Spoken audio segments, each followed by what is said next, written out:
y'all. Coming to you from the international headquarters, ScottieDTV, but I was down at Big Oak Garage checking out the 1966 Cadillac they built, Mer-Low.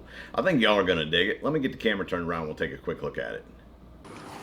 Will, how are you, brother? Good, Scotty. How about you? Oh, I'm outstanding, man. In Alabama, the weather's good. The Caddy's done. Yeah. Right on. Yeah. Tell me about that. You know that thing was born the same year I was. 66. Yeah. Well, first off, I want to thank you for coming down here and shooting it in our backyard. You know, I know it takes something pretty special for you to do that, and I can't thank you enough for being here and shooting it at Big Oak. Brother, I'm glad to help. Glad to be part of the project. Well, we built it for Don and Brenda Waters out of Augusta, Georgia. Man, they're really, really awesome people. They're boxer people too. Imagine that, right? I know, yeah. And they have an air fryer, and they cook bratwurst. Yeah, the list goes on. Yeah, no, you're right. They are good people, yeah. So, yeah, you know, we debuted the car at SEMA 21.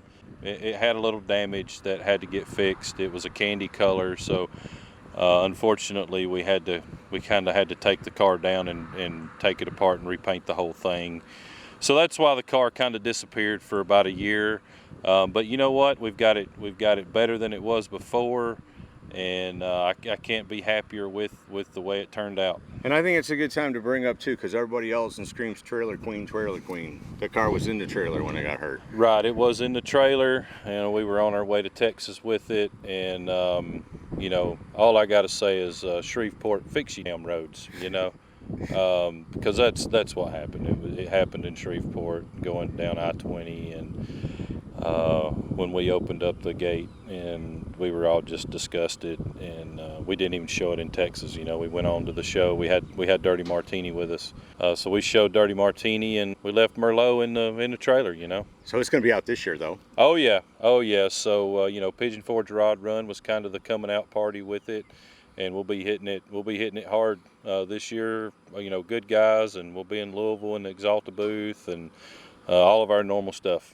Columbus. Oh yeah, Columbus. So Texas, you going to Texas? Oh yeah. We'll do. Try it again. I guess you took it down there, and that's when it happened. Yeah. So. Well, the plan was to bring it back out at the Texas Spring Show, but we didn't quite make it.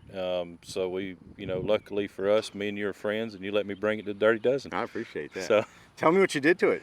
So it started off as a really, really good, solid running, driving car. Very, very little rust in it at all. I mean, there was no rust in the floors, a little bit of rust around the back glass. So, you know, we took it down and fixed all the rust, which there wasn't much of. Did air suspension on it, you know, which is kind of unusual for us. But, you know, I personally think that a big Cadillac like that, you get a good ride height out of it, you drag it everywhere in the middle. So I think air ride's a really good choice for Cadillacs or big long wheelbase cars like that. So we did tubular front and rear suspension. All of the, you know, air control is through Ride Tech.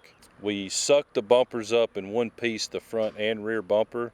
I think the front bumper was factory 6 pieces, and the rear bumper was 4 or 5 pieces. So Which they had use a crane to get that out.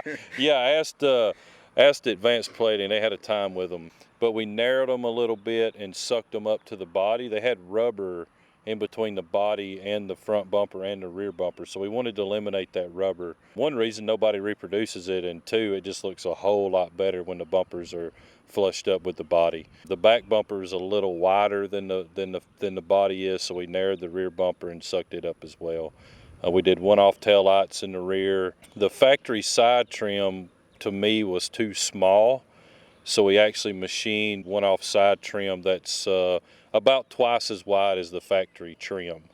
Just almost looked too dainty going down the side of it, so we wanted a little beefier trim. Under hood we have a GM Connecting Cruise LT4.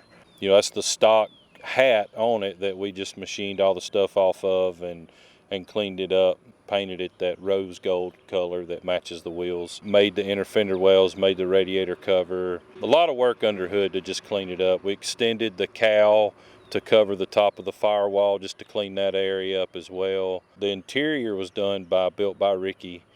We used, I'm going to say 90% of the factory trim, but the factory trim in the interior was a brushed finish, and we wanted it to really pop. So we didn't think that we needed bright work on the outside and brushed bright work on the inside. We wanted all the bright work to be shiny. So We sent all of that to advanced plating, and they basically replated the chrome on the inside to give it that bright finish. I think the interior turned out absolutely amazing in this car. The headlight switch used to be where the tack is. We took that out. Dakota Digital made us a tack to go in that location, and we moved the headlight switch to where the cigarette lighter used to be behind that panel under the radio. Man, you're really going to have to know a 66 Cadillac to know you've done anything to it, though. Right, and that's the whole plan, you know, which that's kind of our style. You know, we modify a lot of stuff, but we don't want it to stick out and be gaudy. What about them wheels? What size are they? So they're 20 by 8.5s on the front, 20 by 10s in the back. They're made by Schott. The color on it it's called red titanium, but it's really a rose gold is what it is. And no, you say those are off-the-shelf wheels, those? They are. Those are not one-offs. Yeah. Man, I can't imagine. They're like they're cut for this car. Right. You know? I wish I could remember the name of them right off the top of my head, but I can't remember the name of them. There can't be many like that. That's not the normal Schott type of wheel. When we had the rendering of this car, Schott didn't have these wheels. So the rendering of the car has different wheels drawn on it. And they were real similar. And then when Schott came out with these, I was like, no. These are going on these are going on the Cadillac for sure. What about the windows? They got roll-ups. Are they really roll-ups? Yeah. Those are the factory window transmissions and everything. So the Calais, which is what this car is, was the cheap Cadillac. Oh, wow. So the trim in the inside's different. It had roll-up windows. It doesn't have a power seat, stuff like that. So, you know, I asked Don and Brenda if they wanted to do power windows in it, and they were like, no. And I was like, oh, thank Lord. Yeah. You know, because that Cadillac stuff. That power seat would have been cool, though. Power seat would have been cool. Yeah. But, you know, even thought they had it back in '66. You know? Oh, yeah, they did. But leaving the manual windows in the car, Cadillac got it right. You know, you crank it, and it's like you're not even hardly cranking anything, and whoop, they just come up. It's really awesome. And the vent windows. Yeah, out all that in there too. Factory vent windows that still work. That's actually the stock steering wheel that Ricky covered in leather. Wow. Even the horn button, he covered in leather. Wonderful job done by all. Anybody else we need to give a shout out to? Well, you know, all the guys that helped me out, Exalta, Dakota Digital, Schott Wheels, Hush Mat, Zycoat, Borla Exhaust, ARP Bolts, Bryce Thomas US Radiator. You know, they build every radiator for us. They support both of us. That's what's good about them. Yeah, no, great people. And that one does have a copper brass from US Radiator in it. Sweet. Moore and Giles leather, advanced plating, Sada Jet. You know, we exclusively use Sada paint guns. What color is it, since you brought that up? Well, it's a one-off color. So another reason we had to strip the car when it got damaged was it's a candy color. All right. And everybody that's ever done candy, you know, you got to put a lot on it to get the effect. So we didn't feel comfortable respraying what was already there. It's a one-off candy color. Started as kind of a bright red, and the candy really darkened it and richened it up. So have you named it? Mer-Low, I guess? Mer-Low, sure. Yeah, we'll call it Mer-Low. Yeah, and who's that through? Exalta. No, I think it turned out. If people want to follow what you're doing, what's the best way to do that? Oh, we have a website, bigoakgarage.com. We're the most active on Instagram, which is Big Oak Garage.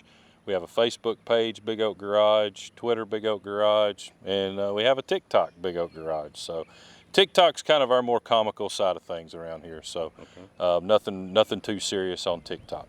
Awesome. Well, brother, again, I appreciate you inviting me down to shoot this one. Man, I'm glad you was able to make it, and we had beautiful weather, and I think it's time to go get some lunch. What do you think? Bubba-ritas, baby. Let's go. So there you go, from the Big Oak Garage, a very cool 1966 Cadillac Mer-Low. Hope y'all have enjoyed it. See ya!